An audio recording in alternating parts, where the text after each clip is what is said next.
어떤 사연인지 한번 들어보죠. 네, 한의사인 남편분은요, 이 네. 장애인 어른이 운영하는 병원에서 일을 하다가 여기 경영이 좀 악화가 되자 일단은 자신이 한의원을 따로 개업을 했습니다.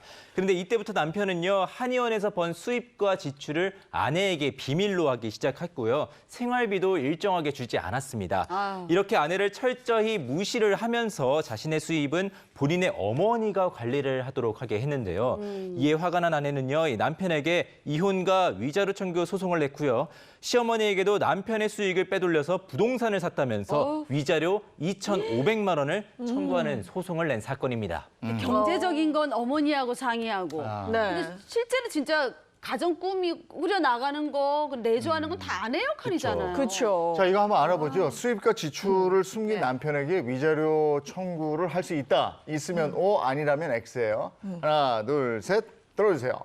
이거는 당연히 오죠. 해야 오, 돼. 네. 할 해야지, 수 있다. 해야만 해. 이건 해줘. 해야 머스트 돼요. 해브 투. 맞습니까? 해야만 해. 맞습니까? 예, 할 수 있네요. 여러분 뭐 뉴스에서 경제 동일체라는 얘기 들어보셨죠? 아니요, 그건 못 들어봤는데. 부부도 경제 동일체예요. 예. 경제적으로 충분히 논의를 하고 투명하게 공개를 해야지만 되고요. 만약에 그렇지 않을 경우에는 이혼 사유도 되고 위자료도 받을 수가 있습니다. 그렇군요. 그렇군요. 아, 그러면 실제 이 사건은 좀 어떻게 판결이 났나요? 네, 아내가 낸 이혼 등 청구 소송에서요, 남편은 위자료로 3천만 원, 네, 재산 분할금으로 5,800만 원을 지급하라고 이제 판결을 했습니다.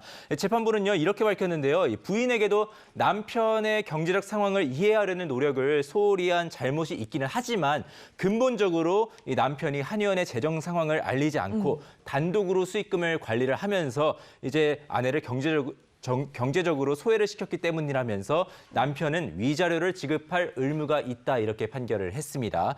다만 시어머니에 대한 위자료 청구는요, 이 아내를 경제적으로 소외시키는 과정에서 시어머니가 의도적으로 여기에 가담했다고 보기에는 어렵기 때문에 이 사실은 좀 기각을 했습니다. 이게 왜 그러냐면요. 사실 남편이 번 재산이 남편 단독 재산이 아닌 거예요.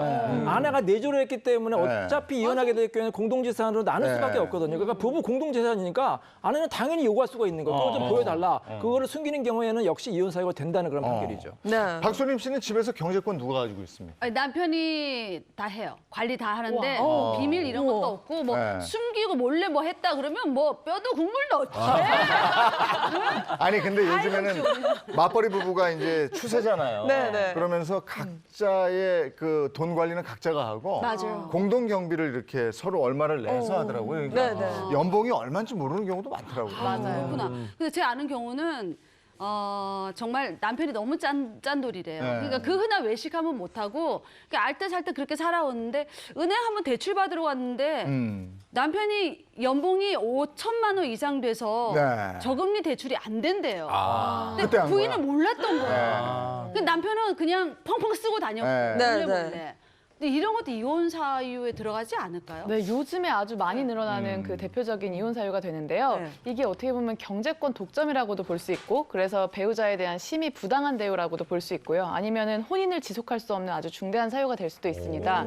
왜냐하면요, 부부간의 부양 의무라는 것은 최소한 생계를 유지할 수 있을 정도의 용돈을 주는 것으로 이제 만족될 수가 없어요. 아까 이 변호사님께서도 말씀하신 것처럼 그 부부는 경제 동일체입니다. 그러니까 남편은 연봉도 높고 펑펑 돈을 쓰고 다니는데 아내는 매달마다 남편한테 전전긍긍하면서 용돈 좀 주세요. 뭐 밥 떨어졌어요. 뭐가 떨어졌어요. 옷 한 벌 사고 싶어도 그거 이제 마음껏 얘기도 할 수가 없고. 네. 근데 남편도 그렇게 알뜰살뜰하게 살고 있으면 모르겠지만 남편은 펑펑 돈을 쓰면서 이제 그렇게 다닌다는 것은 굉장히 부부간의 그 불균형이 심각한 상황인 거예요. 네. 이혼 사유가 됩니다. 그러니까 내가 번 내 수입이라 그래서 전부 다 내 거야 이건 아니라는 거죠. 그렇죠. 네. 남편의 수입은 고유 재산이 아니에요.